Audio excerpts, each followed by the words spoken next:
So there were certain important centers where the mutiny took place, and there were certain important leaders who raised the revolt, who raised the banner from these important centers, and this mutiny was suppressed by different British officials. And this is very important because the question is usually asked in the form of a match the following, that which were the important centers, or who were the important leaders, or who were the British officers who suppressed the mutiny. So this is very important. The important centers were Delhi, Kanpur, Lucknow, Jhansi, Allahabad and Jagdishpur. Jagdishpur is a place in Bihar. Delhi. The important leaders who raised the revolt from Delhi were Bahadur Shah Zafar, who was the last later Mughal ruler, and he was assisted by Bakht Khan. Bakht Khan was his commanding officer, and the revolt was suppressed by John Nicholson. The second important center was Kanpur. In Kanpur, the revolt was raised by Nana Sahib. Nana Sahib was an adopted son of last Peshwa Bajirao II, whose pension was stopped under the doctrine of lapse of Lord Dalhousie, and that is why Nana Sahib had raised the revolt from Kanpur. Actually, there is a place called Bittur near Kanpur, and Nana Sahib used to live there, and he raised the revolt from here, that's why. Tantia Tope, he assisted Nana Sahib. When the revolt was suppressed by Colin Campbell, Nana Sahib, he fled away to Nepal, and Tantia Tope ran away from that place, and he came to Jhansi for assisting Rani Lakshmi Bai. And in this revolt, Rani Lakshmi Bai was killed, and Tantia Tope was arrested, and he was tried for that. Third important center was Lucknow. From Lucknow, Begum Hazrat Mahal, who was the widow of last Nawab of Awadh, she was assisted by her son Birjis Kadir. And the revolt was suppressed by Colin Campbell, Havelock and Outram. Havelock, there is an island called Havelock Island in Andamans and Nicobars, and that island is named after this British official only, Havelock. Jhansi, this was also one of the very important centers, and the revolt was raised by Rani Lakshmi Bai, and the revolt was suppressed by a British officer called Hugh Ross. As I told you that Rani Lakshmi Bai was defeated in this revolt, and Tantia Tope had actually come to rescue Rani Lakshmi Bai. Tantia Tope was also arrested here, and he was tried, and then he was prosecuted. Fifth important center was Allahabad, where Liaquat Ali had raised the revolt, and it was suppressed by a British officer called Colonel Neil. Sixth important center was Jagdishpur, a place in Bihar, and the revolt was raised by Kunwar Singh and Amar Singh. They were the local leaders of Jagdishpur, and here the revolt was suppressed by William Tyler and Vincent Iyer. Now, these were the important centers. There were other centers also, but these are the basically important centers. After the revolt was suppressed, the revolt came to an end. The Britishers had to fight tooth and nail to suppress this revolt. Now, there are certain reasons behind the failure of this revolt. This revolt is also described as the first war of independence by Veer Damodar Savarkar, which I will be discussing a little later. It is also said that it was an all-India mutiny. But few of the historians, they have also given their views that it was neither first nor national nor a war of independence. And this statement was given by a very famous historian called R.C. Majumdar.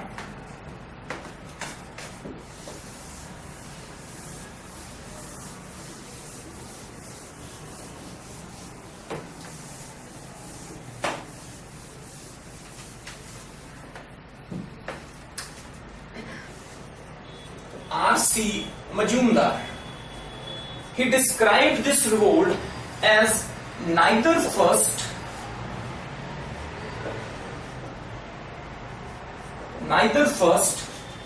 nor national nor first war of independence, but V.D. Savarkar, V. Damodar Savarkar, he described this mutiny as the first war of independence.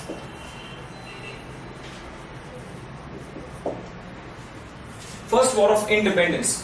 And there is also a very famous book written by Veer Damodar Savarkar with the same title, First War of Independence. This is a very famous question, very popular question, which has been asked in a variety of examination, that who described the 1857 mutiny as the first war of independence. It was Veer Damodar Savarkar.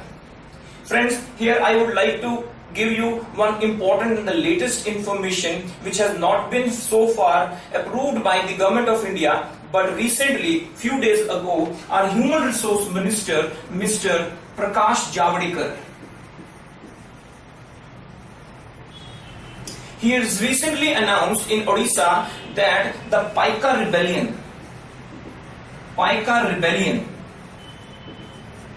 Bidro of 1817 would be now recognized as the first war of independence. So this is very important, take note of this, a question may be asked this time.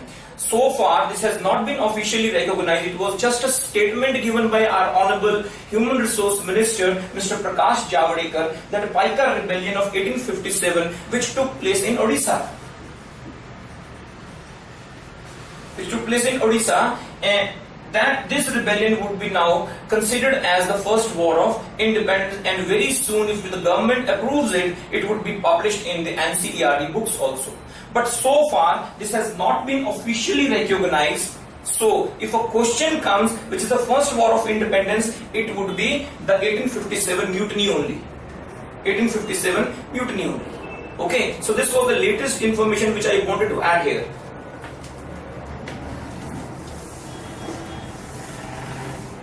Now,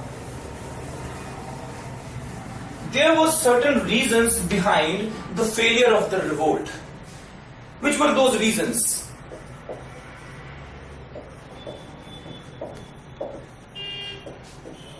Very first reason, it was not an all India mutiny.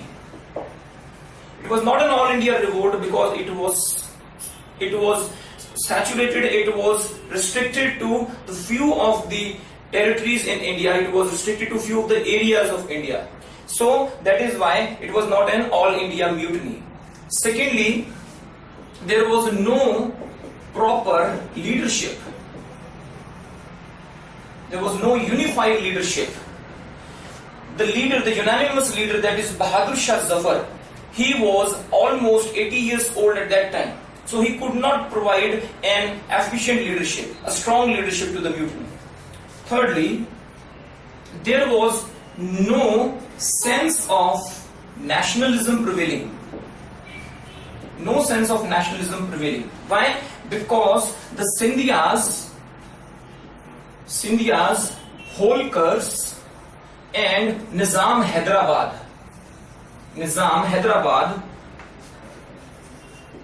they had actively supported the Britishers. There was no unity among the peasants and the zamindars. Peasants, zamindars and sepoys. No unity. So these were certain reasons why the mutiny could not prove to be a grand success and it failed badly. But this mutiny proved to be an eye-opener for the Britishers. The Britishers very soon came to realize that until and unless we break the unity of the Hindus and the Muslims, it would become very difficult for us to rule the country. So that is why they also took certain post-revolt measures, and it was after this mutiny only that they started following the policy of divide and rule. They also undertook certain post-revolt measures, like these post-revolt measures were actually an eye wash because they wanted to apply a healing balm on the wounds of the Indians. But they took certain post-revolt measures. Post-revolt measures. Very first measure, doctrine of lapse, which was the main political cause behind the outbreak of mutiny, it was officially withdrawn. It was officially withdrawn. But the territories which were acquired under this doctrine, those territories were never returned. Secondly, two new laws were introduced in the country. First, Indian Penal Code, that is IPC, which is still prevalent in our country. Even today, this act is being followed. Even today, the cases are registered under the same provision of this act. This IPC was drafted by Lord Macaulay. Lord Macaulay was a law member of Governor General William Bentinck, and IPC was drafted in 1860. And this law is still prevalent in the post-independent era. Even in 2017, we follow Indian Penal Code. Secondly, Criminal Procedure Code, CRPC of 1859.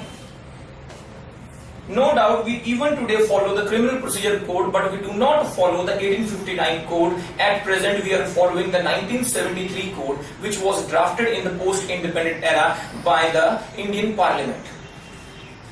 Now, these were the two important acts which were drafted after 1857 mutiny. Thirdly, income tax was levied for the first time on experimental basis. For the first time, income tax was levied. Today, we follow the Income Tax Act of 1961. Even today, the income tax is prevalent in the country. Fourthly, High Courts Act 1861 was enacted, by which for the first time high courts were established in the country, and the first high court which was established in the country was Calcutta High Court. It was in 1862. This is the first high court. Second was Bombay High Court. Again in 1862, this was second one. Then Madras High Court. Again in 1862, this was third High Court in a country, and Allahabad High Court.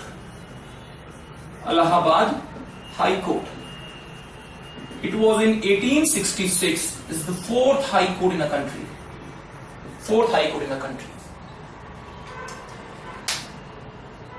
At present, the High Courts are established not as per these acts. In the post-independent era, High Courts are established by the Indian Parliament as per the provisions of the Indian Constitution.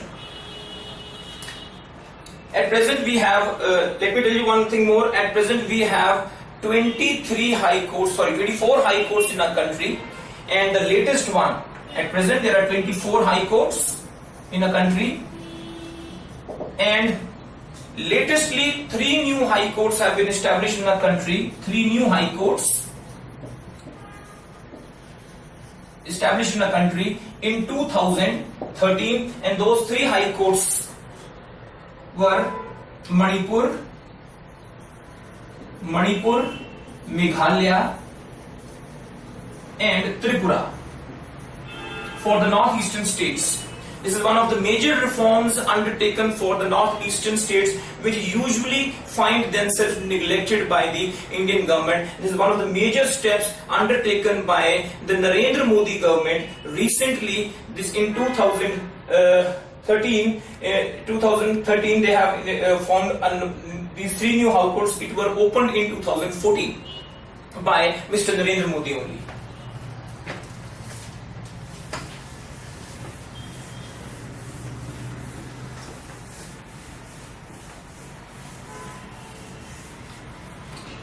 Now, one of the most important measures which was undertaken after 1857 was an enactment of an act called Government of India Act 1858.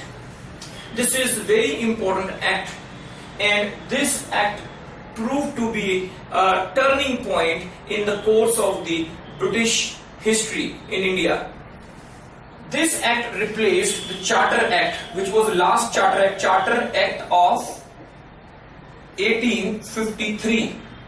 This 1858 Act replaced Charter Act of 1853. This act was drafted during the time period of Lord Dalhousie, and it was during the time period of Lord Canning. This Charter Act of 1853 is the shortest lived act which could survive only for 5 years, because in 1857 the mutiny took place, and in a post-revolt measure this 1858 Act was enacted and it replaced the Charter Act of 1853. Now, what were the important provisions of the Government of India Act 1858? This is very important act. A question is always expected from here, and many times a question has already been also asked. First thing, the first important thing was that the company's rule came to an end. Company means East India Company. The company's rule came to an end, and it was replaced by the Crown's rule. The Crown's rule means the entire administration, the entire finances in the entire territory of India went direct under the control of went direct under the direct supervision of the Crown, the British Crown. This is very important point. Second thing is, this act created a new post, and the post was called Secretary of State for India. Secretary of State for India, who was assisted by a 15 members council, and all of them were the members of the British Cabinet, British Parliament.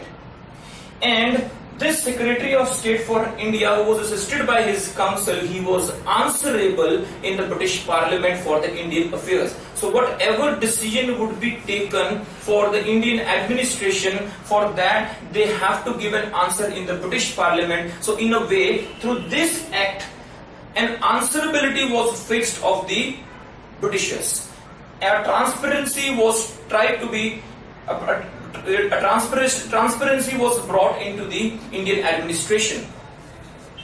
And yes, remember one thing, that the responsibility of giving the salary to this Secretary of State and his council was that of the Indian Exchequer, and it continued till the passage of Indian Councils Act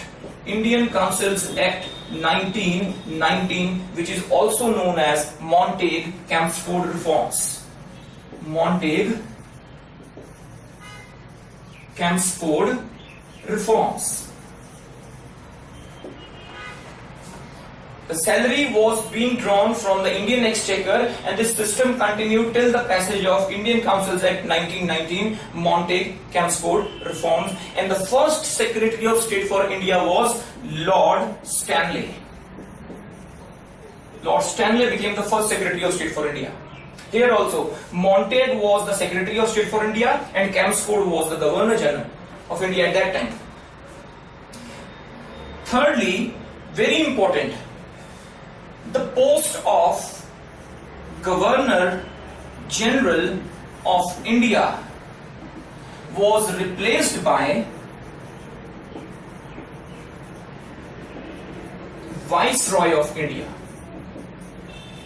Viceroy of India. Governor General of India was replaced by the new post called Viceroy of India. Now in that sense, if a question comes, and it has also already been asked in many of the exams, in CDSE exam as well, that who was the last Governor General of India? It was Lord